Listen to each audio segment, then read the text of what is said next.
¿Qué es el asma? El asma es una enfermedad causada por la obstrucción reversible, escuchen bien, obstrucción reversible de las vías respiratorias, a diferencia de las EPOCs.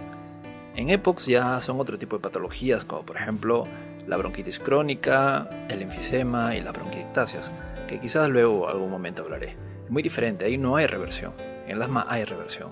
Y también se sabe que el asma está provocado por una inflamación crónica de las vías aéreas. Esto provoca síntomas respiratorios, limitación de la actividad y exacerbaciones. Exacerbaciones son crisis o ataques, solo que en otros términos. Estas exacerbaciones en ocasiones requieren asistencia médica urgente y que pueden también incluso ser mortales. Ahora, ¿qué pasa si el asma está bien controlado? O el famoso me curé del asma. Cuando el asma está bien controlado, podemos evitar los síntomas molestos durante el día y la noche, podemos necesitar poca o ninguna medicación sintomática, podemos llevar una vida productiva y físicamente activa, podemos tener una función respiratoria normal o casi normal, y también evitamos las exacerbaciones, que serían las crisis o ataques, asmáticas graves, claro.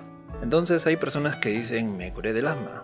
No. O sea, no es que te curaste, sino que lo estás controlando muy bien, que puede que nunca más tengas los síntomas, o inclusive puede que nunca tuviste asma, tuviste otro diagnóstico, como una bronquiolitis. Entonces el día de hoy vamos a aprender cómo se diagnostica el asma, ¿bien? Y la pregunta es, ¿cuál es el origen del asma? Bien, en primer lugar, el asma está ligado a causas genéticas y ambientales. Y en segundo lugar, las personas asmáticas son más susceptibles a determinados agentes ambientales, a diferencia de las personas no asmáticas. Por ejemplo, en una persona asmática usualmente tienen alergias también a otras cosas como el chocolate, maní, etc. ¿No han escuchado el dicho o el término, porque es asmático no puede comer tal cosa? Porque es asmático no puede hacer ejercicio. A veces el pobre niño lo excluyen de todo cuando no es necesario. Por eso hay que corroborar si efectivamente son susceptibles a determinados agentes. Entonces, dentro de las causas ambientales desencadenantes de asma, tenemos los siguientes: virus, alérgenos domésticos o laborales, humo del tabaco, ejercicio, estrés. Algunos medicamentos pueden inducir a desencadenar el asma, como por ejemplo los betabloqueantes, ácido acetilsalicílico u otros AINES. Ácido acetilsalicílico, la aspirina. Un asmático, por ejemplo, no puede consumir AINES del tipo COX-1. Si son asmáticos y necesitan analgésicos, pueden consumir los AINES COX-2, como el Rofecoxib o el Celecoxib, o acetaminofén, que es el paracetamol. Cuando les digo que no consuman los COX-1 son porque le agravan más los síntomas del asma, por unos mecanismos que me tomaré un poquito explicarles. Bueno, inhibe la ciclooxigenasa y estimula la lipoxigenasa. Bien, solamente quédense con el concepto, ¿no? Que los asmáticos no pueden consumir AINES del tipo COX-1. Sigamos. Ahora, ¿cómo se desarrolla la enfermedad? La pregunta, ¿qué pasa con las vías respiratorias de un paciente asmático? Como les había dicho, los asmáticos son más susceptibles, tienen una reacción más intensa que los pacientes normales. Por lo tanto, en ellos se produce la contracción muscular lisa, también conocido como broncoconstricción o broncoespasmo. Se produce el edema e infiltración celular de la mucosa y submucosa, que son partes de la inflamación. O sea, una inflamación tiene sus procesos, entonces dentro de esos procesos se encuentra el edema, que es la hinchazón. Se hinchan los bronquios. Al hincharse los bronquios, los bronquiolos no deja pasar el aire. También se produce el incremento de la secreción de las vías aéreas. Y todo esto se debe al sistema colinérgico del cuerpo. El sistema colinérgico, para no entrar a detalles así brevemente, el sistema colinérgico se encarga de la inervación y también tiene la presencia de receptores colinérgicos en la musculatura bronquial. Hay estimulación del nervio vago, lo que produce broncoconstricción. También existe el mecanismo colinérgico del edema de la mucosa por vasodilatación y también produce hipersecreción de moco. Son los mecanismos así, ¿no? Simples, ¿no? Para explicarlo así brevemente. Y también el sistema inmune con los linfocitos T helper 2 y las células proinflamatorias que secretan citocinas, leucotrienos, óxido nítrico, histamina, prostaglandina 2, etc. Bueno, esos son parte de unos mecanismos que se producen dentro del cuerpo para que se produzca esta broncoconstricción, o sea, para que se cierren las vías aéreas y por lo tanto limite el flujo del aire. No se preocupen, acá vamos hablando bonito. Entonces, comparemos la vía respiratoria normal y la de un paciente asmático.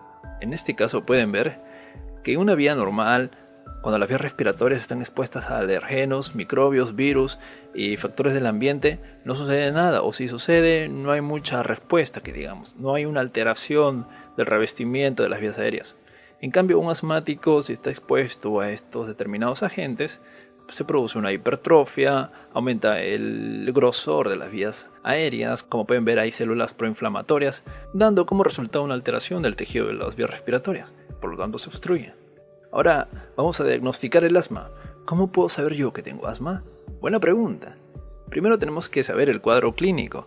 Una persona asmática padece de sibilancias. Las sibilancias son el sonido así agudo que se produce. A ver si puedo poner acá un audio.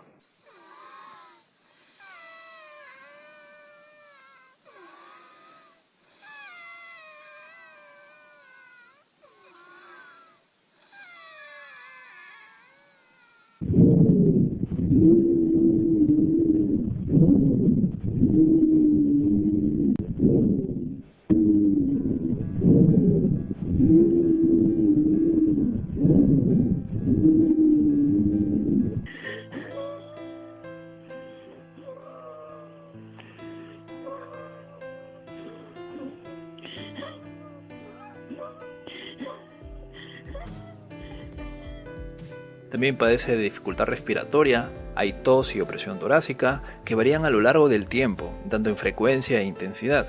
Esto está asociado a dificultad para expulsar aire. O sea, un paciente puede inspirar aire quizás normal o casi normal, el problema es para expulsar el aire, demora en botar el aire. Ahora también se utiliza para el diagnóstico las pruebas diagnósticas, en este caso utilizamos la espirometría. Vamos a ver dos cosas importantes que ahorita también lo voy a explicar, bien sencillo, bien fácil de comprender. El volumen expiratorio forzado en un segundo, que significa FEV1, que está abreviado en FEV1, sobre la capacidad vital forzada, que es FVC. Esa constante está reducida. Los valores normales son de 0.75 a 0.80, ahorita lo vamos a ver. Y también se altera el FEV1, el volumen expiratorio forzado en un segundo, dando como resultado un porcentaje mayor a 12 y 200 mililitros después de utilizar el broncodilatador. Hablemos del tratamiento, así rápido nomás. El tratamiento para el control del asma son los agonistas beta 2. Dependiendo del control, pueden ser de acción corta, como el salbutamol o albuterol, de acción prolongada, salmeterol, formoterol. También se puede utilizar antagonistas de los receptores de leucotrienos como el Zafirlukast, Montelukast, corticosteroides inhalados como el fluticasona, budesonida. En casos graves se utiliza teofilina, que es un alcaloide broncodilatador, o bromuro de ipratropio o tiotropio también le dicen, que es un anticolinérgico derivado de la atropina. Cabe resaltar que la teofilina no está indicada en niños menores de 11 años, si no me equivoco. Y para el tratamiento de la crisis asmática, para los ataques asmáticos, en un ataque leve se usa el salbutamol, que es un agonista beta 2 de corta acción. Se utiliza también en un ataque moderado oxígeno, salbutamol, ipratropio, corticoides sistémicos como hidrocortisona, prednisona. Y en un ataque grave se utiliza el mismo tratamiento que el moderado, pero este ya va acompañado de una ventilación mecánica. Entonces se nota que no se usan corticoides inhalados ni agonistas beta 2 de acción prolongada en una crisis asmático. Aquí los corticoides ya son vía sistémica y los agonistas beta 2 son de acción corta, no se usan de acción prolongada.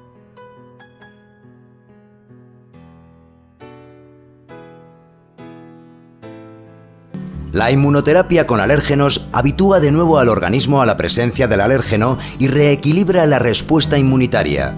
Reduce los síntomas de la alergia o incluso puede hacer que desaparezcan todos ellos. También puede impedir la sensibilización a otros alérgenos y la aparición de asma. Mediante su acción directa sobre la causa, la inmunoterapia con alérgenos es el único tratamiento que permite un efecto prolongado.